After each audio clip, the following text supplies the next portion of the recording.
It's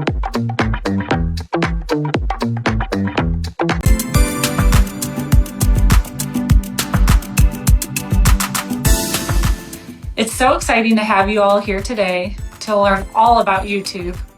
I will be interviewing an independent senior sales director who has taken YouTube by storm so she can share her tips on how to break into this video-centric social network.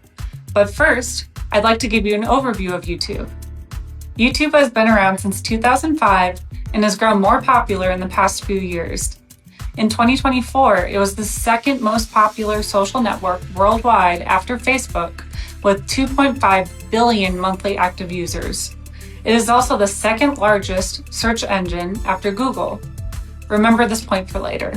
When it comes to the beauty industry, Google conducted a study with Kantar and found that YouTube was the #1 source of beauty content among women aged 18 to 54.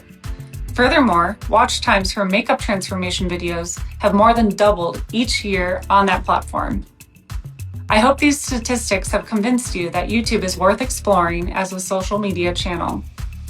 On YouTube, you can share your love for Mary Kay products in the form of informational messaging like makeup looks, application, benefits, or before and afters. You can also showcase what your daily life looks like as an independent beauty consultant or share the fun, flexibility, and community that this opportunity offers. You can even have your Mary Kay personal website linked in your bio or captions of your videos. But you must stick to informational messaging like learn more about Mary Kay products or visit my Mary Kay personal website to explore our product offerings. When it comes to the Mary Kay social media guidelines, please note that there are limitations on what kind of content you can share to YouTube. You are not permitted to sell or team build on a specific platform. You cannot have salesy or team building language in your YouTube videos like, purchase this product from me now, or join my team. Now that I've given an overview, I think it's time for us to welcome independent senior sales director, Emily Schutte, to share all her YouTube expertise and knowledge. Emily is a YouTube rock star with 3,000 plus subscribers on her channel and nearly 140 videos posted with 168,000 plus views to date since she started posting 7 years ago. Let's give a huge welcome to Emily. Hey everybody, I'm so excited to be here today and to talk you through YouTube and how I've grown a community on that platform. I know I'm ready to learn something new today. I have several questions to ask, so let's get started. To kick us off, can you share what your content planning process looks like for YouTube? For example, how far in advance do you plan content? What topics are you dedicated to discussing each month? Yeah, so fun fact, I don't necessarily have a consistent plan or process when it comes to content creation. Sometimes other aspects of my business can take priority over YouTube, like working with my top unit, my virtual bookings, or working with my offspring. So I have to be nimble. When I create YouTube videos, it's typically a result of one of three things. The first thing is I'm getting asked the same thing over and over by unit members or customers and would rather create a video to explain it versus having to explain the same thing repeatedly in person.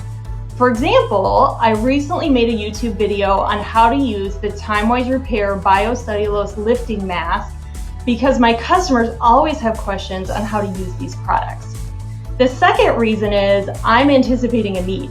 This is one instance where I would have a plan. So an example would be, I know as an independent sales director when new products are coming out. So I like to have my new spring product video ready to launch on the first day of that promotional period when I can start talking about it with beauty consultants and customers. This also helps build my audience because I'm at the forefront of important launches and am thus the most searched, subscribed, viewed content surrounding that news. And then the third reason is sometimes I'm just in the mood. I'm a creative person, and when I have free time is often when I get an idea and I act immediately on that idea. It's hard to plan to be creative. It's usually something though that does support the first and the second thing I just talked about, and I will consider the videos I already have and see if one is old and needs to be updated or if there's a gap in my content. Sometimes it's just fun for me. That's really how my YouTube channel began in the first place. It's awesome to hear that you have fun with it and that it's also a valuable educational hub for your customers. Everyone listening in, remember, many viewers of YouTube go to YouTube like they do Google to answer a question. Keep that in mind when creating content.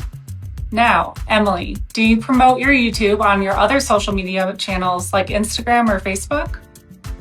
Yes, so when I make customer content on YouTube, I will promote it on Facebook and Instagram. So typically how I would do that is I'd make the long form content on YouTube first. Then I would make a short video related to the longer video to then post into YouTube Shorts. I will then use that exact same crop video from YouTube Shorts to post as a reel or on Instagram or Facebook. I also have my YouTube channel link on my Facebook and Instagram in the bio, so it's easily accessible for people to click on and check out. If I make an Instagram or Facebook story that is related to something on my YouTube, I always include a link to the longer video to drive the audience to my YouTube channel. That is such a nice segue to fill our viewers in on what a YouTube Short is. YouTube launched a short form section of their platform where users can post 3-minute or shorter videos. Shorts are how YouTube is competing with other social platforms like Instagram Reels to appeal to viewers that want shorter, trendier, and more digestible videos. So Emily, how would you describe the difference between YouTube Shorts and regular YouTube videos? Yes, so if YouTube's primary function is to act like a search engine, like you noted earlier, Erin, then I think the main purpose of a YouTube Short is to tell people about something quickly that they didn't know they needed or wanted to search for. So now they're searching for it on your channel.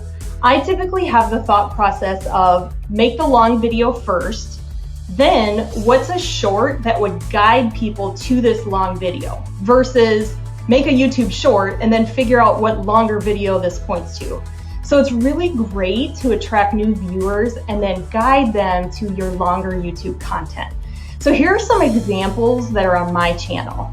This "Are You Wearing the Wrong Foundation" short points to my new Glam and Gab vlog, episode 1, which is Conceal, Don't Feel. This "Pack and Order with Me" short points to a beauty consultant educational video on cheap and easy ways to mail things, which could also be interesting for someone not in Mary Kay who may be searching for cheap and easy ways to mail things. I personally think there isn't a point to only posting YouTube Shorts. Unlike Instagram, where that could lead to followers, YouTube viewers want longer content also. I've never subscribed to a channel just because of a short. I think a lot of people struggle getting into YouTube because we have such a reel mentality from Facebook and Instagram.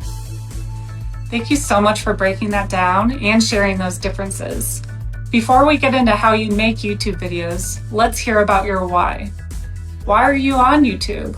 What rewards do you see from posting to YouTube regularly? I think there are so many rewards. I've gotten quite a few personal team members and customers from it. Good team members and customers. People watch my YouTube videos and feel like they really know me and what I'm about. And so as a result, they want to work with me as a customer or beauty consultant. Many of these people found me by searching for general beauty products, and then in their search, they are recommended by YouTube to watch my product videos that I'm already making for my customers. And then they go on to watch some of my beauty consultant videos also.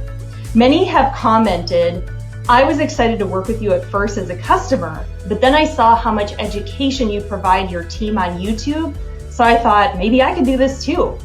The other reward of having a strong YouTube presence is increasing my hold rate in other appointment types, both my virtual and in-person appointments in my business. I really believe you increase your hold rate when you position yourself as an expert in what you do. People want to meet with you because they want to hear what you have to say and learn from you. An example is that I work a lot in the bridal industry in Minneapolis and St. Paul. So when I'm meeting brides and other wedding professionals, and then they see my YouTube presence, specifically a video I have on how I work with brides, they get excited to learn from me or become a customer. It reinforces the idea that I'm serious about my business and it builds trust. Emily, I think your channel is so unique because it's also such a great educational hub full of content to help independent beauty consultants excel in their Mary Kay journey. I do want to reiterate that all the great content Emily shares on this channel is informational and not directly selling or routine building. She focuses on teaching people with her content, whether it is a makeup application look or how to place a Mary Kay order, which is aligned with the social media guidelines. Now let's dig back into the content creation piece of YouTube. What kind of content do you think generally performs well on YouTube? So as we have alluded to before, the best performing content is when you are teaching someone something. So if a person is an engaging teacher, they will do well on YouTube. It doesn't mean the lesson has to last forever or be a super long video to perform, but my highest performing videos are the ones where I'm teaching about the new spring products, like how to apply them or who they're best for. This is so much more engaging than just saying, here are the new spring products. Tips, how-tos, and what to avoid all make really great content. I've also found that it's great to lead people away from pain versus towards pleasure. So for example, foundation mistakes to avoid performs better than best ways to apply foundation. I also think it's fun and important once you start building an audience on YouTube to let them know who you are. So mixing in content like vlogging or day in the life videos is popular. I have a pink Cadillac vlog, which is me driving around to various appointments and tasks and talking about beauty consultant oriented topics. I also have a Glam and Gab vlog series, which is me picking an area of makeup or skincare to focus on and just talking off the cuff while I'm applying it. This is so much more customer oriented and they get to see my fun personality. Emily, this has been so great. Is everyone that is watching learning something new? I think you all are going to be total YouTube experts by the end of this. I have just a few more questions. Now, how do you create content that allows you to be discovered or reach more people? The most important 3 things for discoverability on YouTube are. So the first thing is, y'all, your cover photos over your videos have to be clear on what your video is about and catchy. As they say, the eye buys. So if your video comes up in suggested when people are out there browsing, it makes your videos so much more enticing to click on. The second thing is, remember that the primary function of YouTube is a search engine versus just entertainment. So if you want people to find your videos, you have to think, who is my ideal audience? And what would they want to learn from me? And make relevant content where you're teaching something versus just making entertaining videos and putting on products. Remember, viewer views relevant content. The YouTube algorithm then learns this is what and who this is made for. It will then serve appropriate traffic sources back to your ideal viewer. There are channels on YouTube that are strictly out there for entertainment, but most high-performing channels are teaching something. And then the last thing and the third thing is the title and description are how the videos are found. In all of my studying on this, tags really do not do much unless you've spelled something incorrectly in the title or the description. I almost never take the time to tag my videos. In fact, this is YouTube's exact verbiage on them. Tags can be useful if content in your video is commonly misspelled. Otherwise, tags play a minimal role in helping viewers find your video. So being strategic about the words in your title and your description helps. Hashtags can also be used, but they're typically more used in YouTube short captions than on long videos. So as an example, let's say you wanted to tag a video with mascara trends. You'd be way better off putting that in the description or the title, like mascara trends for 2025. All right, to recap, the 3 most important things for discoverability. Number 1, a captivating cover image. Number 2, relevant educational content. And then number 3, thoughtful titles and descriptions. Now, I think a lot of viewers are unsure of how to get started with even filming content for YouTube or how they edit it to make a video. What are some of the tools or processes newbies to YouTube can use to streamline creation of longer form videos? My number one tip to everyone who asks is don't script out or overthink your videos. If someone is overthinking, I remind people that some of the most popular videos on YouTube can literally just be a kid opening Kinder eggs. My own kids spent hours on YouTube watching content like this, so this is from personal experience. It continually amazes me what people will watch and how long they will watch it for. I have some really long videos, and they often get streamed in the background while someone is working, almost like a podcast. I do make an outline and then I just start recording. I record most of my YouTube videos on my phone, and it's important to make sure long form videos are landscape, otherwise known as horizontal, versus shot in portrait style or vertically. If it's a YouTube short, then I shoot the video portrait style or I just use Zoom. I then download the Zoom or the video from my phone and edit right on my phone's editor. I have a Google Pixel 9 phone, but Apple phones have similar editing features. Or I use a video editing program called PowerDirector 365. I've also used CapCut, which is an app you can download for free. I use Canva to make catchy intro and outro cover photos and videos. They have bazillions of templates there that make it super easy to make something great. Again, a great cover photo can cover up a super mediocre video and gain tons of views. Windows also has something called Clipchamp already on most computers, and that works for basic editing also. Just use the tool that works best for you. And remember, the more you film and edit, the better you're gonna get. Thanks for sharing those recommendations, Emily. It's time to end with our final question. Once people start to put in the work and post YouTube videos, what metrics can they look at on the platform to gauge how their videos are performing? Yeah, so you'll navigate to YouTube Studio under your profile picture and then click Analytics. From there, I look at both views and then how long the average viewer actually watches the video. YouTube offers great analytics on how long people watch videos, how many videos, and who is watching. They also now have this really great tab called Inspiration, which gives you content ideas using AI that looks at what is being commonly searched in the platform. Views for me is the most fun metric to see, and then how many of those viewers are subscribers and how many people become channel subscribers from a specific video. I always take these metrics though with a grain of salt though, because I make videos based on what beauty consultants in my unit or customers need and not just to please people on my channel.